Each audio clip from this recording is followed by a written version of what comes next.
Welcome, everyone, to another episode of the Live Your Extraordinary Life podcast. I'm your host, Michelle Rios, and I am thrilled to introduce you to Dr. Justin Mosley, also known as the Mindset Doctor.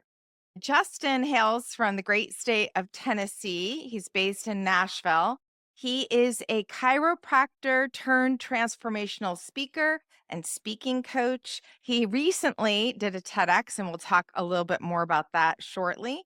He also runs one of the largest natural health clinics in mid Tennessee with his wife. And I want him to tell a little bit more about his journey. So I'm going to keep it short and brief so that it all comes out in the course of our conversation. So, Justin, welcome to the show. Thanks for having me. I'm looking forward to this. All right, Justin, we're going to start off where I start with all my guests, and that is, what does it mean to you to live your extraordinary life? For me, it's living a life of significance. Because in 2018, I had a near death accident, which was really a wake up call for me. Because we all question our purpose in life at some point. Like, why are we here? But after that, I asked myself, why am I still here? Because it could have been different if I didn't survive that. And I asked myself, if it would all ended in that moment, is this the legacy I want to leave? And the answer was no. It's like, I don't want to get to the end of my life and realize I could have helped more people or I could have made a bigger impact. So for me is I am always looking for opportunity. How can I make an impact in someone else's life? Because life is short and kind of have a biased answer for somebody surviving a near death accident. But now it's like I'm on borrowed time now. This is bonus time for me. So for me, I want to live a life of significance, knowing that I impact other people. I love it. All right. So I think I know the answer to this question, but I'd love you to give some color commentary to it. So your journey started off in the world of chiropractic care. What inspired you specifically to transition into running now what is one of the largest natural health clinics in your state, as well as becoming a transformational speaker? Tell us a little bit more about that pivotal moment for you. I'm a chiropractor by trade. My wife's a chiropractor as well. And we started our practice outside of Nashville here in 2012 and quickly built a large practice, helping people, making a difference in the community. And then fast forward to 2018, that's when I had my near death accident. And I mean, life was good at the time. Practice was great. Money was great. I was traveling with my wife, just enjoying life, helping people, making a difference. And then I went whitewater rafting on a men's retreat, and it was just a freak accident. We hit the class 5 rapids, the raft tipped over, and I got trapped underneath the rapid itself. And the rapid just pushed me underwater. And I still remember the sound of my helmet scraping down the rocks as I was being pushed under. And the last thing I remember thinking is, I'm not coming back up. And then Mm. everything went black, and then everything went bright white. And it was the most peaceful, serene feeling that I ever felt. And I lost consciousness. I don't know how long that lasted, but then I hear a voice that said, "Wake up." And thankfully I did because I came back to consciousness and I was trapped underwater, wedged between two rocks. And I tried to push and I didn't budge. And I pushed and I pushed. And then thankfully my adrenaline kicked in. Like we've all heard stories of women with a superhuman strength lifting a car off a Yeah, kid that's trapped absolutely. underneath.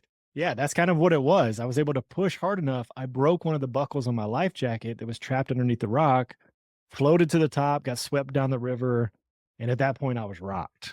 Oh, And that's when I started to question things. Yeah, I was living my purpose. I was helping people, making a difference, but I realized I'm playing way too small. And if I truly wanted to step into the calling that was on my life, I need to exchange my comfort for my calling. I need to step out of my comfort zone and go bigger. So for me, that's what shifted it all. I was like, I look back at my life and I realized the success that we had was all based on the work that we had done on ourselves, personal development, mindset, leadership. So I just started putting out content on the things that helped me. And I was like, I don't know if anybody's going to listen. I'm just going to start putting myself out there. I don't know if you've ever felt that way. It's like, hey, we're just going to go start putting it out there. And then the first of 2020, I started a Facebook group and it grew to 1,000 people in the first month. So I was like, all right, people are listening. They're here and that they wanted more. So that led to me leading mastermind retreats, mastermind groups, coaching, started speaking all over. And that was the catalyst that shifted gears. And then my wife took over running the practice, got some other great team in there with her, and has allowed me to go out and speak and coach and just help people all over. I love it. And it's so reminiscent of so many people's journeys where you have that moment in time that really requires you to say, am I going to just keep doing what I'm doing? which is Mhm. great. You're doing great work. Or am I going to step it up?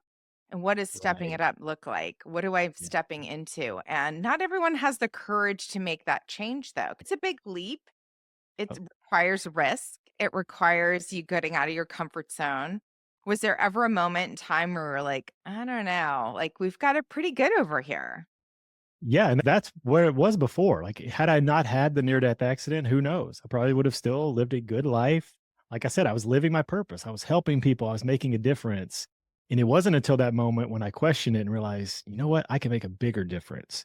But like you said, it's hard for people to change. I think one is you don't have to wait for the rock bottom moment. Usually it's something like a near death accident or loss of a loved one or a relationship that falls apart. We hit rock bottom, then we decide to change. Then we decide to do something different. Well, my message is you don't need to hit rock bottom. You don't need a near death accident in order to change. You can change right now in this moment. So, that same question I asked myself, why am I still here? You can ask yourself that question because life is a gift. It's not guaranteed. You didn't have to wake up this morning, but you did. So, you're here for a reason. There's air in your lungs. Your heart is beating right now. Why are you still here? And when you get the answer to that and then you go all in on your purpose and helping people and making an impact, life completely changes. Absolutely. I mean, 1,000% in agreement with you on that. I'm curious, as a doctor and as someone who has had a near death experience, what is your philosophy? Do you think that we are spiritual beings having a human experience? Is this a temporary? Obviously, we're only here for a short amount of time, but what are your thoughts on all of that? Yeah, and outside of any religious context, I do believe we are spiritual beings. But for me personally, I believe I'm a follower of Jesus. And the voice that I heard, for me, that's a confirmation that I heard the voice of God telling me to wake up. And it wasn't, I get asked all the time, what was the sound of it? And it wasn't like this loud, booming voice, but it was like this still small whisper saying, wake up. And that mixed with the peace that I felt when I felt that I can't even explain it. It seemed like something like a Buddhist monk tries to get into this state. That's what I felt when I was trapped underwater. It was like the feeling I felt there mixed with the wake up that I got in that moment. It wasn't just a wake up for that moment. It was a wake up call for my life. It was even more of a reason to say, you know what? This is bigger than me. This is bigger than just existing in this world. I believe there's a bigger purpose and something bigger than us all that's orchestrating all of this. Yeah, no, I'm fully in agreement on that front. It's interesting because I had many opportunities along a very long career to walk away during hard moments Mm, and make that transition. It didn't happen that way for me. It right. was at a very peaceful moment. I happened to Mm, be in Greece in a very sacred place, and it was the still small voice mm, that said, "It's right. time. It's time. Yeah. Now it's time. You got to And get that's a this." good point too. Most people don't give themselves the space to hear that. And I believe that you can call it the universe, God. I believe God's always speaking to us. Are we going to be quiet enough to listen? That's the question. And you got quiet and were able to get your answer. So I love hearing that. Yeah, it requires discipline in this very fast-paced, busy world we all live in. There's so much noise, but I always say introspection really is the way to the soul, right? So if you don't and you're not making time for discovery, everyone listening out there, it's time to do so. That's where Absolutely. the answers come. All right, Justin, talk to me about this TEDx because I was just fascinated. I actually watched it the other day. It was really good. And I'm going to do a little bit of a spoiler alert. I hope everyone will go to YouTube and we'll link it in the show notes. But it's on public speaking, Yeah. which surprised me because I have seen you in the context of being a public speaker. So, talk a little bit more about that and why you decided to focus in on public speaking. Well, that's exactly why I did this because back in 2022, I did my first TEDx talk. And that was on my near death experience and lessons that I learned. And then I started speaking all over the country and putting out content of me speaking. And people just saw that and just say, hey, you're a great speaker. I love what you're doing. I wish I could do that. I'm afraid to speak, but it just comes so naturally to you. And I kept having to tell people over and over, no, this did not come naturally to me. For most of my life, I had a tremendous fear of public speaking, which I talked about in my TEDx talk I mean, I traced it back to the second grade when the teacher was going around the room calling on us to read. And I was so nervous. And when it was my turn, I started shaking, stumbling over my words. The kids started laughing at me, and it anchored in this belief that I shouldn't speak up. My voice doesn't need to be heard. And I just carried that through high school, got into college, took a speech class, almost failed a speech class because I had a panic attack during my speech. And again, further anchored into my mind, public speaking is not for you. Leave that to the people that are confident speakers. That's for them. But I still knew in my heart, like I had a message to share. And kept seeing myself being on stage and impacting people. And I read my first Tony Robbins book when I was 16. Like I Mm. love personal development. And it was because I struggled with low self-esteem and I didn't have a great self-image. So went to the self-help section of Barnes and Noble, found Awaken the Giant Within, and it opened my mind to, hey, we don't have to settle for the way things are. We can truly change our mind and change our life. And then I looked at people like Tony and the impact he's able to make from a stage using the power of his voice. So I committed to mastering public speaking, and it was hard, it was work, and I put in the effort, but I knew that was bigger than me. I had to get out. That's one of those times you got to step out of your own comfort zone and realize everyone's got a message to share and your message matters. And I believe everybody needs to get out there and share their message. So for me, that's why I did this TED talk, was to let other people know, hey, I'm right there with you. I had a fear of it, but I overcame it and was able to make an impact in the world. So can you. So that's my hope for everyone. And it was cool. Not only people that had a fear of public speaking, but people that are actually speakers watched it and said, I can actually take stuff from your talk and use that myself. So that was cool too. Yeah, absolutely. And it is growing in popularity. I want to say the last time I took a look at it, it was over 15,000 views and downloads in I Yeah, want to just say hit a month and a 23,000. half. Yeah, Yeah, yeah, right it's at 2 months now, 23,000. So, yeah, it's still amazing. growing, which is a blessing for sure. Amazing. So, anybody out there who's thinking, I have a message, and everyone does, that they Mhm. want to share, I highly encourage you go and look up Justin Mosley on YouTube. You'll find his TEDx talk from June of 2024 and give it a listen. It's well worth your time.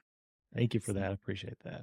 Absolutely. So let's talk about mindset. I'm very, very curious. The mindset doctor, how did you come up with that? And what do people most misunderstand about mindset? So, the name came because I got out there, I started putting out content, mindset, leadership, personal development, and I got invited to speak at a mastermind retreat. And as I was speaking, guy goes, "Dude, you're the mindset doctor." I was like, "Hey, I like that. I'm gonna run with it." So I I think that was like am. 2019. So it became my brand. That's my podcast, the Mindset Doctor podcast. And I love talking all things mindset because mindset is everything. It all starts there. And you can look at any organization, any business, people can have the same training, the same procedures, manuals, systems, all the same thing. What separates the people that are successful and those that aren't is their level of mindset and personal development. And I'm sure you saw that in the corporate world. The people that are able to work their way up, work on themselves, and they become a leader, and then they train other people around them. So the biggest misconception, though, is not realizing their outside world is a reflection of their inside world. Their thoughts, their feelings actually coordinate their actions. So the results that they're getting starts with their own thoughts and their own subconscious programming that they have. And the cool thing is you can actually reprogram your subconscious mind to attract new things into your life, new opportunities, new people, new relationships, new levels of wealth, all by reprogramming your own subconscious mind. Talk to us a little bit about your habits because I do think at the basis of everything, taking a look at what you do every day consistently, day in and day out, is really what contributes to someone's success and the impact they're able to have. Talk to me a little bit about your non negotiables. Yes, and that's an important point because yes, it is the habits, and it's deeper than that is realizing, well, why don't I do certain things? Why don't I go to the gym when I know I need to go to the gym? Why don't I say no to the pizza and eat the chicken breast? So it's really getting into your own head, okay, choosing what's the most important for you. And the thing is, we choose easy now over the difficult things now that lead to the better results that we want in the future. So for me, easy non-negotiables are the morning and evening routine. So I believe the morning routine sets up your day, but it's your evening routine that sets up your life. And that's Mm. because whatever you put in your mind right before you fall asleep, your subconscious mind will start to program that. And we can get into the brain science. Like throughout the day, we're on high beta brain waves. We're in get stuff done, which is why it's so hard to people to relax and actually listen and hear because we're in beta brain waves. But as we fall asleep, we go from beta into alpha into theta, where we get that groggy, drowsy feeling. And then we slip off into delta when we fall asleep. But that in alpha and theta, that's when you can really tap into your subconscious mind. So, a great thing to do before you fall asleep is first off, we got to start off with what do you want? That's the hardest thing for people to answer. When I ask them, what do you want? They tell me all the things they don't want. I don't want to work these hours. I don't want to have this. I don't want to have that. But they are not clear on what they want. So I tell everybody start there and then paint a picture in your mind of you already having it. And then create a scene in your mind of you actually living as if it's already happened. This is exactly what I did before my first TED Talk. I took it from an idea of, one day I would love to be a TEDx speaker to I'm already a TEDx speaker. And I visualized before I fell asleep, standing on that red circle, feeling the heat of the lights, hearing the buzz of the microphone, actually feeling myself in the scene. And then Mm. as I fell asleep, my subconscious mind started to rewire and be like, no, this is happening already. And the cool thing is, when that happens, you start to program your reticular activating system, which is the filter in your mind to see opportunities. And all of a sudden, I went from one day, this is a bucket list thing, to no, I actually made it happen very quickly. So That's that's the biggest amazing. non negotiable is before you fall asleep, create a scene of what you want as if it's already happened, and then watch what happens. Now, I don't know if all the listeners picked up on this, but I do want to hone in on something that Justin said. And that was he felt what it was like to be in the red circle and have the lights on him and hear the actual sound of the microphone, the embodiment Mm. of what it was that he wanted to achieve was really important in bringing it to pass. It's not enough just to think about it, but you need to put yourself in those shoes, if you will, and actually imagine and feel what it would be like if it were already there. And I think that's such Absolutely. a Yeah, that's the critical secret right piece. there. Yeah, most people do that wrong. They'll even visualization, they'll do it as if they're seeing it on a movie screen. Right. And really, you need to be in the movie. You need to evoke your senses as much as you possibly can.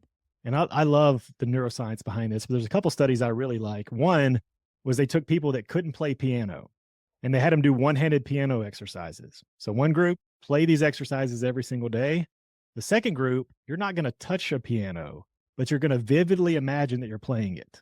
You're going to feel, you're going to see yourself, feel it, go through the motions if you're doing it without touching a piano. And then they did functional MRIs on their brains, and the exact same parts of their brains were firing, the people physically playing and the ones just vividly imagining it. And at the end of that study, both groups got the exact same proficiency, whether they touched a piano or not. So Wow. that's the power of our brain. But like you said, you have to get your body into it. You got to make it feel like it's real. And when that happens, your mind can't tell the difference between something real and something vividly imagined. I love watching athletes use this in particular. Mm, I'm a big yeah. Tom Brady fan. I'm a New Englander at heart and Yeah. forgave him for going south, but that's okay. Right, right. And but loved watching him because he would talk about how he would have a coach and they would go through the visualization exercises of what it was like to make the winning pass over and over and over again. 20 years into his career, he was Oh, still yeah. doing Yeah. it. Ta Yeah.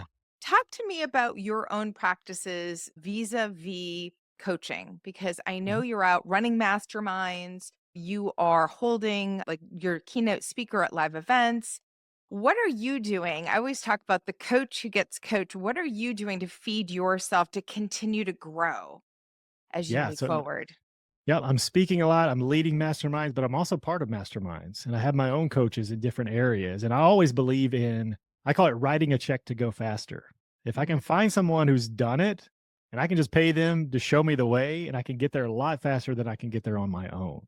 So that's the way I approach it is I look at, okay, where am I going? Who's already there? And then a big important key for people is who has the life I want to live. There's a lot of people who are already there, but they cut corners, their marriage falls apart, all these things happen, but they have this success. That's not who I want to be coached by either. So I look for the people, hey, who are the ones doing it with integrity and can they show me how to get there faster? And that's who I want to follow.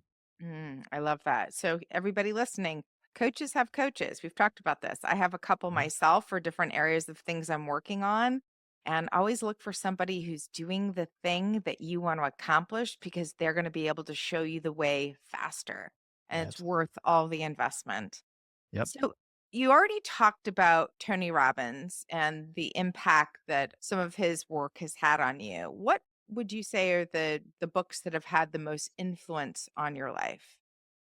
Yeah, so then he turned me on to Jim Rohn because Jim Rohn was a mentor of his. So I loved his philosophies of just, hey, don't wish it was easier, wish you were better and work on yourself. And he talks about you had to work on yourself harder than you work on your job.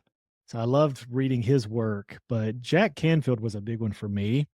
And he had, like I said before, I lacked confidence and lacked self esteem. He had back then it was the audio CD, and we had the Discman that had like 10 seconds of non skip. Anybody young listening has no idea what that is right now. But I remember walking around with that CD just playing over and over and over so I could reprogram my mind. So then along the way, I got turned on to Psycho-Cybernetics, which is a book that really talks about how do you rewire your own subconscious programming. So I love that one. That was a big turning point. And then Think and Grow Rich. That's one that I read every couple of years. I reread again. And then when it comes to the business side, traction, rocket fuel was a big one for me. Rocket fuel is about you got to have a visionary, but you also need an integrator to help you actually apply the things and actually get them done. But I would say Think and Grow Rich for anyone that's in the personal development space, everyone should, because everybody should be working on themselves. So read Think and Grow Rich if you haven't. But then actually, one of my favorites that's not talked about is Outwitting the Devil by Napoleon Hill. And I like it better than Think and Grow Rich. Like it's one of those, it's really good. And it's stuff that he wrote years ago that still applies to this day. So it's one I really like. Yeah, Napoleon Hill's work is so timeless in terms Mhm. of themes and relevance in the world. It's Yep. been amazing. But so has Jack Canfield's work. I For sure. actually have the same discs you have and had the opportunity to meet him. And the reality is, same things he was talking about 20 years ago are the same Yeah. things we're talking about today because they're that important in Yep. terms of rewiring your brain and really using visualization to bring about the change you're seeking in your life. So I love the Absolutely. reinforcement there. Talk to me a little bit about what you find when you are running your own masterminds become people's biggest sticking points in terms of achieving their goals. I think it all comes down to belief, not believing in themselves. And no matter what level we're at, we all get to a ceiling where I need a new level of belief. And one thing I like to help people see is you can borrow other people's belief. Like I look at people with kids. Your kids think you can do anything. They think you're Superman, Superwoman. You can do it all. What if you believed in yourself as much as they believe in you? Or your heroes, or Tony Robbins or Tom Brady, whoever it is that, man, if they were in this situation, they would crush it. What if you believed in yourself as much as you believe in them? So I think part of it is the more belief we start to get in ourselves, the more confidence we get, the more action we're able to take, and the better results we're able to get. I think it all goes back to that level of belief they have in themselves that holds them back. I totally appreciate that. What would you advise for someone who says, yeah, that tracks? What do I do next, though? Yep. And talk to me about what you would advise somebody who's like, you nailed it. I don't believe that I don't have the confidence to think that's even possible for me. How do I even move forward then? Yeah. And there's different things. One is like getting people around you that do believe you and do support you and support your goals and dreams. And then aren't just blowing smoke, but it can actually speak into your life. Because a lot of times we take for granted our own strengths, talents, and abilities. So then you ask someone around you, like, what do you think my strengths are? And you really, here's the hard part, you're open to receive it. A lot of times when people give us compliments, we're easy just to shy away, be like, no, that's not me. Thank you, though. Because in our head, we have the story saying that we're not good enough, we're not smart enough, all the things we say. But really be opening to hearing feedback from other people and say, hey, how do you see me? What do you think my strengths are is a good question to ask other people. Because sometimes you're like, I didn't even realize that was a strength. But now I start hearing multiple people say that, and like, you know what? That is a strength of mine. And then I think a great thing to start getting more belief is taking small steps in the direction of your goal and looking at it as a win. Too often we set the goalpost of if I hit the goal, that's the win. No, did I do the first step? Did I actually just make it to the gym today? Yes, that's a win. Did I make it the next day? Did I make it the next day? And all of a sudden I didn't say, hey, I had to lose 20 pounds. No, I set the goal of I just got to the gym. And if you do that long enough and you eat the right things, the weight's going to come off. But I think too often we keep pushing the goals further. Yeah, I made it to the gym. I started eating better. I lost 10 pounds, but I haven't hit 20. No, we need to celebrate the wins along the way. That's where the confidence starts to build. You know what? I am starting to get into shape. I am starting to look better. I am starting to feel better. And then actually celebrate that, and it will give you more confidence, more belief in yourself to keep going.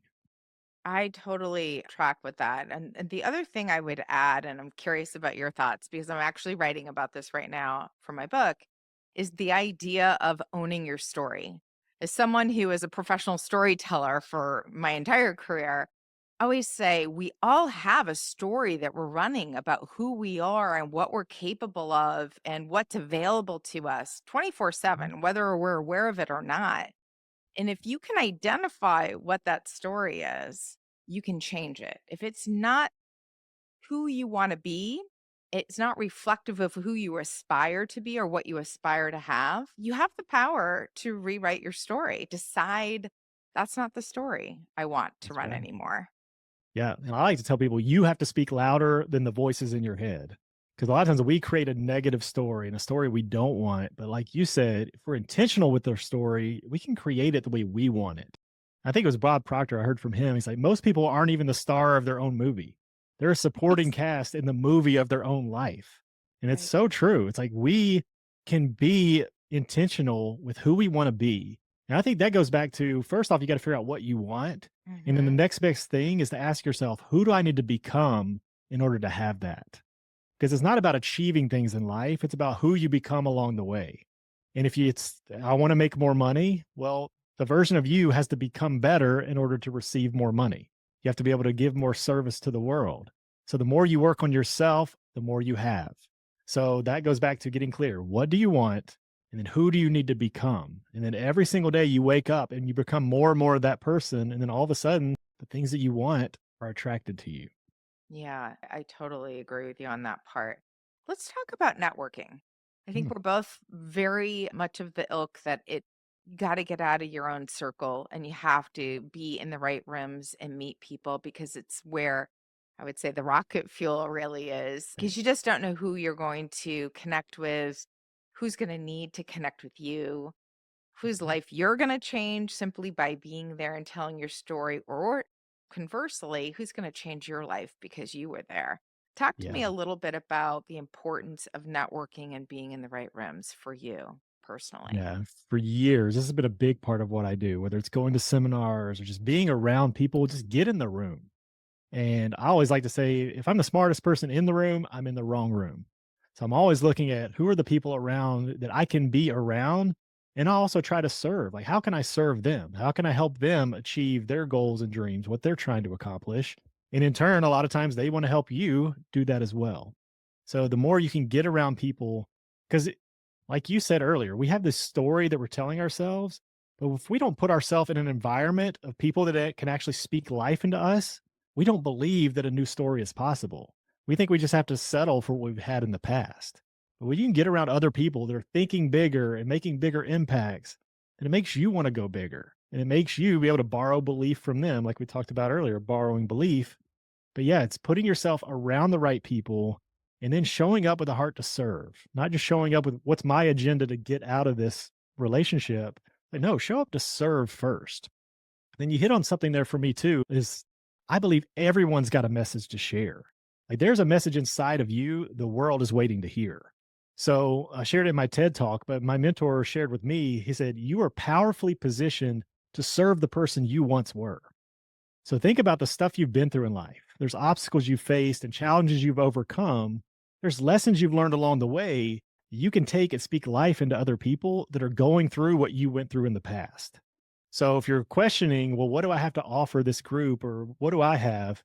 We all have the things that we've been through in life that if we really process that and realize, you know what, somebody else is going through that right now, I can actually help that person. So I really encourage people to look at their own life and be like, what have I been through? How can I use that to impact someone else? You just hit on something so important because I think naturally humans think about their adversities and the things they've endured, and they don't want to talk about them because those are the things that they don't feel comfortable about. It's the messy middle of your life, Mhm. if you will. But the reality is, it's those adversities that are so relatable because other people are likely either going through it right now or have gone through it as well. And you being able to talk about it becomes the fuel for not only your transformation, but likely other people's as well. So I really encourage you to kind of reframe if you have, and I know you all have, because everybody has had adversity in their life to one degree or another. Whether or not it's big stuff or little things in your mind, it's something that somebody else has likely gone through as well. And the more you can see that through the adversity, you have a growth opportunity, the more you're going to be able to use that to step forward. I just think that's so important. We tend to hide all of that, right? We don't want Right. anyone to know about those things we went through. You're like, oh, Yeah. that And the time adversity is when. what's relatable. Yeah, that's what we have in common. And a perfect example, I was speaking at a retreat a couple weeks ago, and there was a guy who had a severe stutter, but he's never talked about his stuttering in content or with people that he works with. It just is a thing. And he was like, I've never wanted to talk about it. And I was like, I brought the story out about around it. I was like, not everybody has a stutter. They can't relate to what it's like to stutter, but we've all felt the feeling of being judged and being felt like we're not welcome in a room. And so he changed and he actually shared and opened up about stuttering going back to high school and how he felt judged and how people weren't welcoming of him. And when he started telling that side of the story, everybody in the room felt connected to him because they've all felt that. So that's how you can use your own story. How can you use it in a way that other people can relate to? And it's going to build more engagement with you and that person. People are going to connect with you more. It's going to open up more opportunities for you to share your story as well as connect with others, be on podcasts like this. And we get to share a stage with each other here coming up soon. It's like Yeah. these opportunities just start to happen when you show up telling stories and helping people. It's so interesting because I often share, like, my background is I came from very humble beginnings. I had teenage parents, and I'm the oldest. So it was this sort of shroud of maybe shame on some level, but also financial hardship. And that was something I hid from the world at large. I was great at Yeah. being a chameleon as a kid. I wanted to fit in. I didn't want to feel like the odd one out. And it wasn't until I actually just owned it and Mhm. said, but what do I want to do differently? How do I want this to better my life Right. instead of having it hold me back on some level? That's when I was actually able to transform and go from somebody who struggled financially early in life out of circumstance to someone who achieved great wealth, Mm. really because I walked through the adversity and used it to propel me forward rather than hide it. I don't want anyone to know that Absolutely. that's my background. And now Right. I'm like, Right. this is my background. And you know what? I totally transformed it, but it took owning it. Yeah. You gotta own it, and then you find the lessons in it. Yeah. Because then a lot of people don't share the story because they don't wanna talk about themselves. Well, you don't use it to talk about you and say, "Look at me, look what I overcame." You use it to tell your story, to be an example for someone else of what they can overcome. What's And that's what's so possible? cool about it. Yeah. And I just share these different levels of consciousness because one is that life happens to me and I'm a victim. And I shift that from life happens to me to life happens for me. And a lot of people say that and they stop right there. But I think the next level is life doesn't happen to me, happens for me, but then it happens by me. And that's when it goes back to Mhm. your own thoughts, your feelings, what you can control are creating your reality. And then there's another level. Life doesn't happen to me, happens for me, it happens by me, and then it happens through me. And then I'm realizing that what I'm creating in my life is actually not just for me, it's to help other people around me. So that's how I look at life. Whether it's a bad circumstance, it's still happening for me, by me, because something I have is attracting that in some form. But then I'm also using that to help other people, whether it's the lessons I learned from it, how I overcame it, how can I use it to benefit myself and someone else? Such an important perspective. I do think probably one of the most important questions besides what do I want that one can ask oneself is how may I serve? Because Mm, everybody has a gift and everybody has a story that can benefit not just themselves, but others, to your point. yeah, absolutely. Okay, Justin, let's talk about Impact 24 for a minute because we are going to be in Nashville in a few weeks' time, actually, Yeah. just about a week and a half away. And if anybody hasn't already, please go check out Impact 24. It's a phenomenal conference and it's going to be a lot more hands on experiential than what your typical conference is like. So I'm super excited. We're really in this unique position of being able to talk about leadership. Talk to me from your perspective. And I'm going to flip the script here because this is All something right. I talk about ad nauseum. So I'd love somebody else to talk about it. Talk to me about the importance of authenticity in leadership. Mm. Yeah, I think it's everything because I think, especially now in today's world, there's so many fake people online. People are looking for somebody to be real and authentic. And I think that's where it goes back to we were talking earlier is telling your stories, talking about the messy middle and using yourself as an example of what you overcame, especially in a leadership role, not using it in a way, hey, look at me, I deserve this. Look what I accomplished as your leader. But no, as this, hey, we're in this together. I believe in you. And I think that's a big thing in leadership we need to look at. Leadership is not about growing yourself to become a higher position as a leader. It's about the others around you you can lift up. I think that's a sign of a true leader is how are the people around them? How do they perform? How do they view the leader themselves? They look at this some arrogant person who just climbed their way up the ladder. It was all about themselves. People are over that these days. For a while, I think that's what it was. Like everybody's fighting for themselves and just trying to climb ladders. But now I think the more you can be real and be authentic and share, like we said, the messy middle, share the stuff you overcame. One, it gives them permission to open up about what they're going through and what they actually need help with. So the more you be real with them, the more they're going to be real with you. And it opens up a dialogue, gives them permission to ask for help and say, hey, I need this from you. As the leader, could you help me through this? And I think that's one of the coolest things as a leader is being able to help people overcome what they're going through.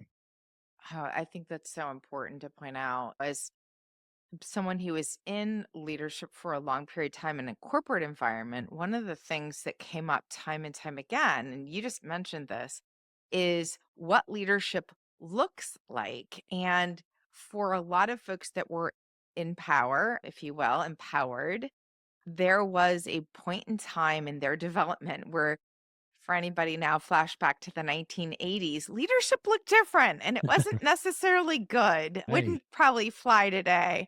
But there was a certain style of aggressiveness and assertiveness and take your own, get your seat at the table and step on other people to get what you want. And gosh almighty, thankfully, things have shifted significantly. right. Yep. But often, what I find is people, particularly those that are coming up through the ranks, that are looking to grow, often mimic that which they see. And so we spent a lot of time talking about the importance of authenticity and leadership and really giving permission for the folks that are overseeing other people to be themselves, to not need the external validation to Mhm. feel confident and worthy. And when that happens, you give permission to those other people coming up through the ranks to realize that showing up as their true selves and not mimicking something they're seeing is so much more important and will take them further in not only their careers, but just in having a fulfilling life. Right. Yeah. Because a lot of people, whether it's in corporate or just goals in general, they're like, when I achieve something, then I'll be happy. Then I'll feel fulfilled. And it's like, no, you're on a journey, especially in work. You're showing up every single day. You should show up as the best version of you in that season, but then also looking to grow, but not if I get this raise, if I get the promotion, if I get this title, then I've arrived. It's like, no, you should be the person every single day capable of leading yourself, like capable of leading right now where you are And eventually that's going to get recognized. If you show up every single day as a leader already, you're disciplined, you're doing the things you need to do, you're helping others, you're showing up, but you're being your true, authentic self, that will get recognized and you'll be up for promotions and you'll move along the way without having to fight and drag and claw your way through. So, yes, being authentic, being real, and just focus on living and being happy. That's a thing too. I think not all people are happy. It's I will be happy one day, but I just have to get through day to day. It's like, no, how can I find joy in the day to day, not the one day if I hit this? And that's so important. Delaying joy was something, certainly I grew up with that mentality. It was Right. you toil 6 days of the week, and then on the seventh day, you rest, you go to church, and maybe you can have like an afternoon off. And that Right. mentality causes a lot of problems because you delay joy. And when you delay joy, you actually are bringing your own vibration down lower versus having the opportunity to operate from your highest potential. So I always Yeah. say to folks, look, find out what it is that brings you joy, whether it's playing with your kids or going for a walk or watching a certain show or whatever it is, find those things that bring your vibration up higher because when you operate from that place, you're unstoppable. Yeah. I love that you brought the vibration in because that goes back to one of the non-negotiables for me is gratitude. So Mm, every single day, it's gratitude in the morning, it's gratitude in the evening. Whenever my wife and I are in the car together, it's what are you grateful for? We're sharing at least three things we're grateful for, but it's not a checklist. People put it, I'm going to do the gratitude journal. And I checked off my list that I was grateful, but it goes back to the feeling. Did you actually feel grateful? Did you put yourself, that's what raises the vibration is when you actually say, you know what? I can say, I'm grateful for my wife. I'm grateful for my house, my car, or I could really feel grateful for my wife and right. pause and like feel it. Feel grateful for this house, for this opportunity to be on this podcast, whatever it is, feel how good that feels. That's what raises the vibration. And that's definitely a non negotiable for me. That is a perfect way to wrap this conversation, Justin. I'm going to say I am incredibly grateful. First of all, this is our first time officially meeting, but we'll be Right. together in the same room shortly. And I'm so grateful for you sharing your story with our audience and for you coming on and being your authentic self. And I'm Absolutely. so Yes. excited to see what comes next. So Yeah. I'm thank you excited. I'm again. excited to have you on my podcast as well. Looking forward to that conversation. So, Oh, it would be an honor. yeah. Well, until next time, everyone, go and live your extraordinary life. Thank you for listening to today's episode. If you enjoyed this podcast episode, please take a moment to rate and review. If you have recommendations for future topics, please reach out to me at michelleriossofficial.com. Lastly, please consider supporting this podcast by sharing it. Together, we can reach, inspire, and positively impact more people. Thank you.